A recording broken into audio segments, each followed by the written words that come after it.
हरियाणा के निवासियों को प्रदेश के गृह एवं स्वास्थ्य मंत्री अनिल विज से न्याय की आस है। गृह मंत्री अनिल विज का अम्बाला छावनी के पीडब्ल्यूडी रेस्ट हाउस में जनता दरबार आयोजित हुआ तो प्रदेश के कोने कोने से हजारों की संख्या में लोग अपनी अपनी फरियाद लेकर अनिल विज के समक्ष पहुंचे। फरियादियों की समस्याओं को सुनते हुए अनिल विज सख्त मोड में नजर आए और मामलों की जांच में ढिलाई बरतने पर उन्होंने कई जिलों के एसपी को तत्काल फोन लगाते हुए फटकार भी लगाई। जींद से आई एक फरियादी महिला ने रोते हुए अनिल विज से कहा कि उसके भतीजे और इससे पहले उसकी भाई की फांसी देकर हत्या की गई, मगर पुलिस ने इसे आत्महत्या का मामला बताया और मामले में जांच न होने के आरोप भी लगाए और सुनवाई न होने की बात कही। गृह मंत्री अनिल विज ने महिला को सांत्वना देते हुए कहा कि मैं बैठा हूं जनता के लिए, तुम्हारी लड़ाई मैं लड़ूंगा। इस मामले में एसपी जींद को फोन लगाते हुए मंत्री ने फटकार लगाई और एक्शन टेकन रिपोर्ट की तलब की। जनता दरबार में अनिल विज सख्त तेवरों में दिखाई दिए और उन्होंने कई मामलों की जांच के लिए एसआईटी गठित करते हुए एक्शन टेकन रिपोर्ट तलब की। इसके अलावा कई मामलों में कार्रवाई के लिए जिलों के एसपी को फटकार भी लगाई। जनता दरबार में प्रदेश भर से 6000 से अधिक फरियादी पहुंचे और देर शाम तक मंत्री विज ने जन समस्याओं को सुनकर कार्रवाई के निर्देश भी दिए। वहीं जनता दरबार में अनिल विज की कार्यप्रणाली से प्रभावित होकर एक फरियादी ने अपना गीत भी सुनाया।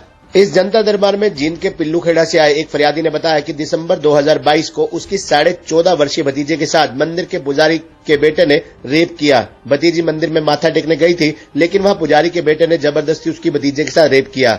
आरोपी के खिलाफ केस दर्ज हुआ, लेकिन पुलिस ने कोई कार्रवाई नहीं की।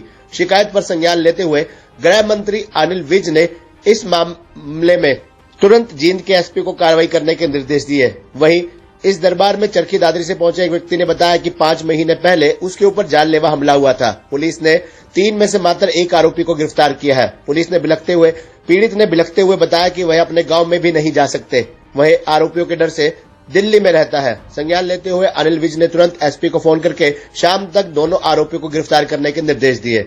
वहीं इस जनता दरबार में पानीपत से परिवार संग पहुंची एक महिला ने बिलखते हुए कहा कि उसकी 4 माह की बेटी मस्कुलर डिस्ट्रॉफी की चपेट में है। इस बीमारी से बचने के लिए 17 करोड़ रुपए का इंजेक्शन लगेगा। इस पर गृह मंत्री अनिल विज ने महिला को पहले पानी पिलवाया और इंजेक्शन के लिए ऑनलाइन आवेदन का सुझाव दिया। उन्होंने बताया कि इस मामले में सरकार की ओर से मदद की जाती है। वहीं कई मामलों में जांच के लिए एसआईटी गठित करने के भी गृह मंत्री अनिल विज ने आदेश दिए हैं। यमुनानगर में विवाहित से दहेज उत्पीड़न और मारपीट के मामले में अनिल विज ने यमुनानगर के एसपी को मामले की जांच के लिए एसआईटी गठित करने का आदेश दिए। इसी तरह महम से आई एक महिला ने कहा कि उसके पति ने 50 वर्षीय एक महिला के चक्कर में आकर सल्फास खा लिया था। मामले में केस दर्ज होने के बाद पुलिस जांच नहीं कर रही है। इस पर एसपी को एसआईटी गठित कर कार्रवाई करने के निर्देश दिए। इसके अलावा करनाल निवासी महिला से जबरन शादी व पति एवं अन्य द्वारा दुराचार के मामले में आईजी करनाल के नेतृत्व में एसआईटी गठित करने, पलवल निवासी विवाहिता से ससुराल पक्ष द्वारा मारपीट एवं उसके परिवार को धमकियां देने के मामले में भी एसपी पलवल को केस दर्ज कर एसआईटी गठित करने के निर्देश दिए गए। वहीं चरखी दादरी निवासी 4 लोगों से 165 दिनों में पैसे दोगुने करने का झांसा देकर 15 लाख ठगी करने के मामले में आईजी रोहतक को जांच में मामला दर्ज करने के निर्देश दिए गए। इसी प्रकार सोनीपत में नकली आईबी ऑफिसर बनकर 3 करोड़ की ठगी के मामले में पुलिस कमिश्नर सोनीपत को जांच के निर्देश दिए गए। नूह में दहेज उत्पीड़न व फर्जी तरीके से इलाज करने के मामले में एसपी नूह को सख्त एक्शन लेने और डीजी हेल्थ को फर्जी तरीके से क्लिनिक चलाने का मामले में जांच कर कार्रवाई करने के निर्देश दिए गए। जनता दरबार में बहुचर्चित शराब का करोड़ों रुपए कारोबार खरीदने के नाम पर करने वाला ठेकेदार स्वयं जनता दरबार में पहुंचा। उसने फरियाद करते हुए कहा कि उसके खिलाफ गलत मामला दर्ज किया गया है। इस पर गृह मंत्री अनिल विज ने कड़े तेवरों में कहा, तुम किसी और के नाम पर शराब का कारोबार कर रहे हो और इस मामले में वह एक कड़ी कार्रवाई करेंगे।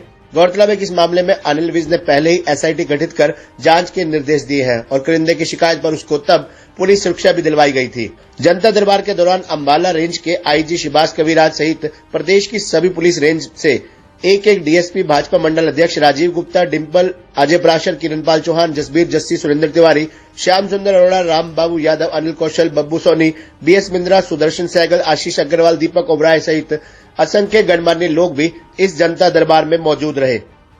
विज के जनता दरबार में प्रदेश भर से आई जनता को विज ही आखिरी उम्मीद लगते हैं। प्रदेश भर के सभी मंत्रियों और अधिकारियों के पास जब सुनवाई नहीं होती तो उन्हें बस अनिल विज ही दिखाई देते हैं।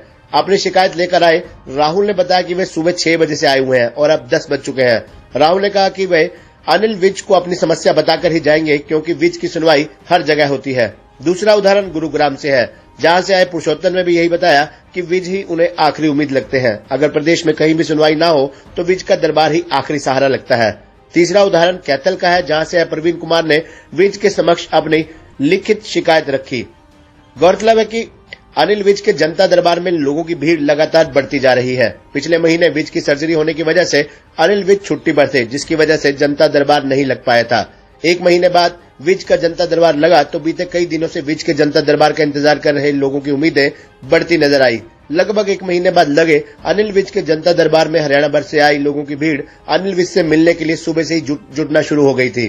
सुबह से अम्बाला आए फरियादी रात तक अपने नंबर का इंतजार करते रहे। फरियादियों की कसौटी पर हमेशा खरे उतरने वाले अनिल विज भी आखिरी व्यक्ति की शिकायत सुनकर ही उठे। हम आपको बता दें कि अनिल विज के ऑपरेशन के चलते पीजीआई चंडीगढ़ के डॉक्टरों ने अनिल विज को आराम करने की सलाह दी थी, लेकिन अनिल विज जनता दरबार लगाने का अपना संदेश दे चुके थे। विज ने जनता के बीच आकर उनकी समस्या सुनी।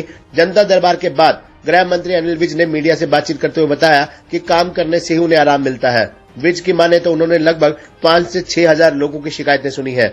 विज ने कहा कि वे लोगों की शिकायतें सुनते आए और आगे भी सुनते रहेंगे, और वो भी इसी तरीके के साथ। विज बोले वे हमेशा लोगों के दुख तकलीफ में उनके साथ खड़े रहेंगे। काम करने से ही आराम मिलता है। सर, आज लगभग कितने लोगों की समस्या सुनी? नहीं, 5-6 हजार बता रहे हैं, बाकी तो गिन के पता लगेगा।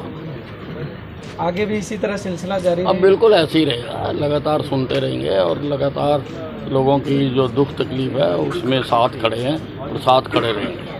आज ज़्यादातर फिर पुलिस के खिलाफ शिकायतें आई? नहीं, सभी डिपार्टमेंटों की हैं, ये कोई ऐसा नहीं है कि पुलिस की है। पुलिस का क्योंकि मेरा डिपार्टमेंट है इसलिए लोग खास तौर से मेरे पास आते हैं, ऐसी कोई बात नहीं है, सभी डिपार्टमेंट होते हैं। हमारे क्षेत्र का एक कॉलेज है हरियाणा इंजीनियरिंग कॉलेज, उसकी एक शिकायत लेके आया हूँ मैं। यहाँ पे फर्जीवाड़ा हो रहा है वहाँ पे दबा के, और मैं सुबह यहाँ पे 6 बजे पहुँच गया था जी, और अब रात के 10 बजने वाले हैं। और अब देखो बड़ी उम्मीदों से आए हैं और हमें पूरी उम्मीद है कि यहाँ से हमें समाधान मिलेगा हमारी समस्या का।